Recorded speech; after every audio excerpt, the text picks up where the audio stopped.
Chapter 17 Physics, Video 8, Understanding Circular Motion. Now, Sir Isaac Newton developed a certain principle. This is figured out as a thought experiment because he did not actually practically do it. So he suggested that if a cannon is a large gun, so if you at a certain height, that is above all the buildings or fixtures or mountains or whatever, above all of those things, if you fire a gun fast enough at a certain specific speed, if you fire it, it will go all around the earth and come back to the same position. That means it will go into orbit around the earth. So here, of course, we are eliminating the effect of air resistance, so that air resistance is eliminated.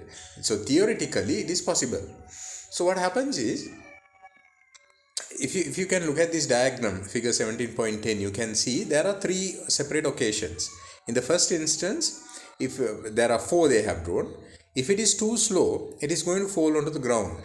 The bottom two red and the green ones, both of them are too slow.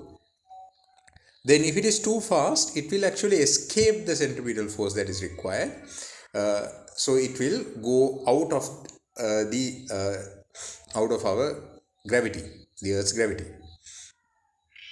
But if you fire it just the right speed, then it will go into orbit. How it happens is like this. Now, just imagine that this is the Earth. Now, if you fire it from here at the right specific speed, what happens is this is being pulled by gravity towards the center. But at the same time, so it is falling, it continues to fall.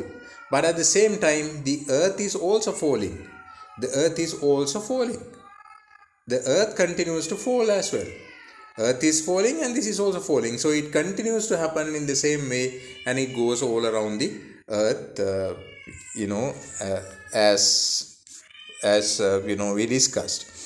Now, this sounds like something really fascinating and something that is quite not used in real life, but you see, it is in fact used many times.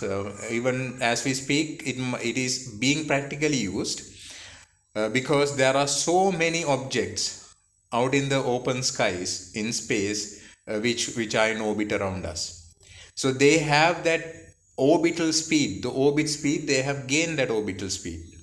So that is why they are orbiting us. If they do not have that speed, if the speed is lesser, they will fall. If it is higher, they will escape. Now it is something like this. Now if you are rotating something, in that bung experiment, if the thread is cut, the centripetal force is not given, so it escapes at a tangent. So it is something similar to this. So the centripetal force is not enough in this situation because we have fired it too fast, so it will escape. Then we have to use now there should be some form of method to calculate these values, that is the acceleration and force. How are we going to figure that out? So there are certain foundations that we have to base this on. There are some simple theories that we need to understand. The centripetal force that is required to keep something in a circular orbit will depend on certain factors. If the mass of something of the object is higher, or if the speed is higher, then higher is the force that is required. But if you increase the radius, that is further and further away from the center it is going to be, then the force is smaller. So you can see, the greater the mass and the speed, higher would be the centripetal force. But if the R is higher, the centripetal force is lesser. Using this, these basic principles, we can figure out some equations. So in this figure 17.11, we are trying to use this to get an expression for centripetal acceleration. So the most important part here is the equation, and the deduction is something that you should try to go through and understand. It's a little bit difficult to understand it, but I want you to try it by yourself, because this is quite important, how the deduction is made. But let me explain it to you once, so then you would know how it is taken. Now, as you can see in this 17.11 diagram, from A to B, from point A to B, from point A to B, this object is moving.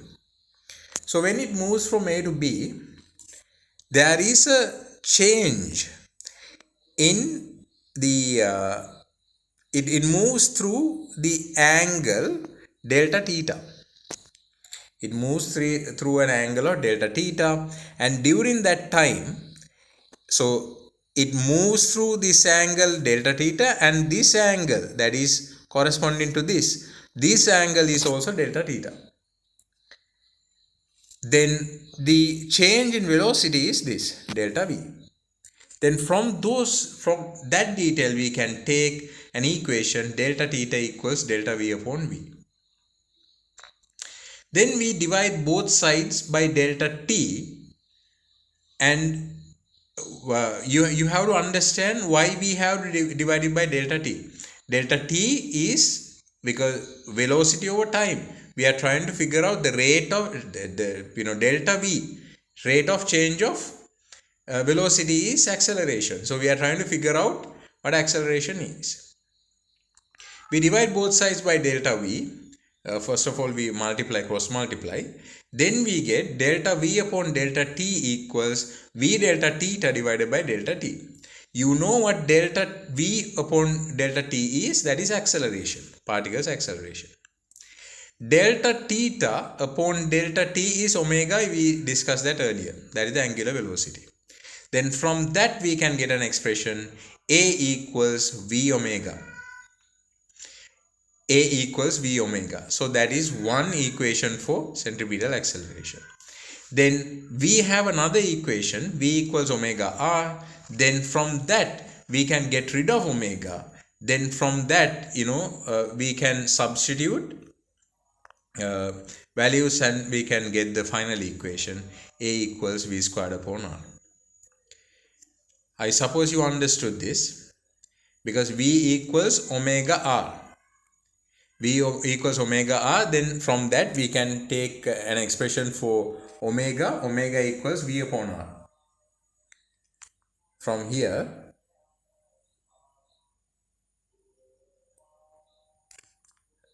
apologies, v equals omega r. V equals omega r. So then, instead of omega, we divide both sides by r. V equals r, v upon r is equal to omega. Then we substitute instead of omega for this one, that is A equals omega r, we substitute that value. A equals v omega. Then A equals v into, instead of omega we put this one, v into r. Then we get the final equation A equals v squared over r. Right? So that is exactly what we have gotten here.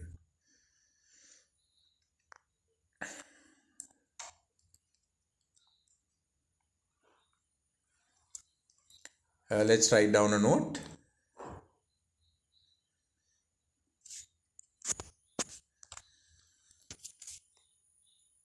Understanding circular motion.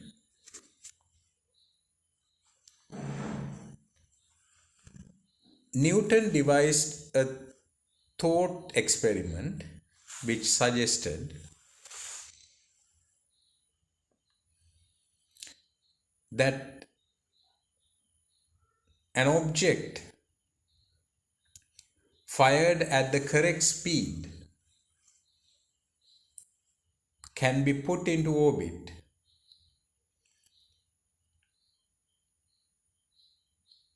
around the earth. However, if it was fired too slowly,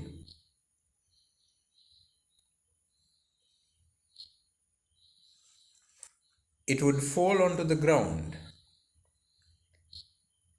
And if it is fired too fast, it would escape Earth's gravity because the centripetal force is not sufficient to keep it in orbit.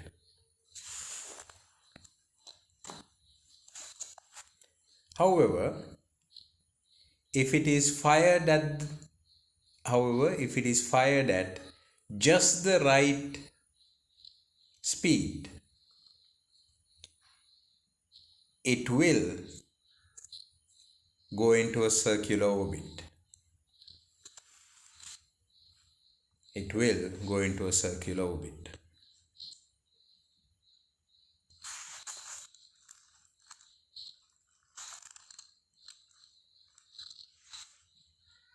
It will go into a circular orbit.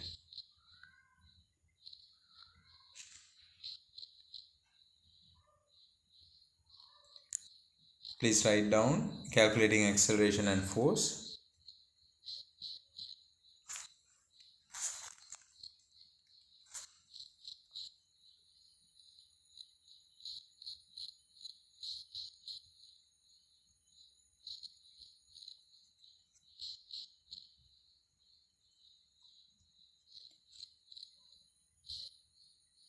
The centripetal force required to keep an object in its circular orbit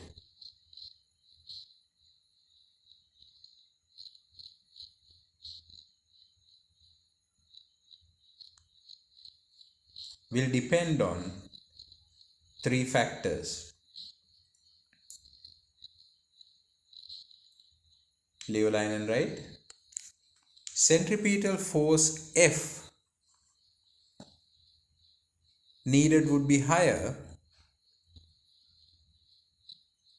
if the mass m and speed v of the object are higher.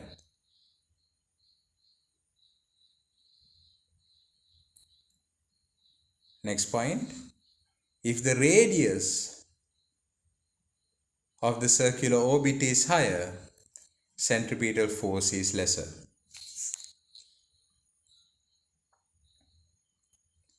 Now, I want you to draw this figure 17.11 and then write down the details from this point, summarize from here to here. But the most important equations are this. So those two you have to know. So please make a note out of it. I have explained it to you. If you have any questions, please do ask me. And also, do question number 13 once you have completed it. Try to figure out the answer for that.